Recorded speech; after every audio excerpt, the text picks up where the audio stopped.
Tell me your name, where you're from, and this whole thing about Brad Miller that's got you stirred up. When I point to you, you ready? Yeah.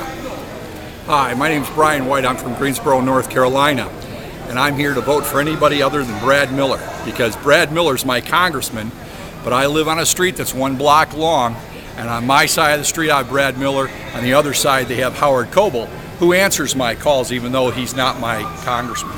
I call Congressman Miller and they won't take my calls. They say I'm not in his congressional district. I try to email him, I can't put it through because it says my zip code's not in his area. But when I pull it up and I look at it, it comes up that he's my congressman. But he knows where to write to when it's time for him to ask for my vote and ask for money. And that's what he does. And he votes for everything that I'm against. So. Well, you know, it was Brad Miller that was fully behind health care for North Carolina and the nation. I mean, he's stepping out there on your behalf, right? There's a really good reason to vote against him.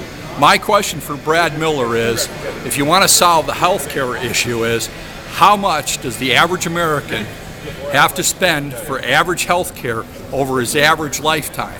If Brad Miller can answer that question, then maybe he can solve the health care crisis.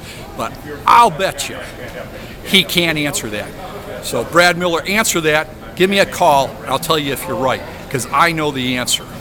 Don't hold your breath on that phone call. You mean I'll turn blue? And I'll need health care. All right. Thanks, Bill. Appreciate it.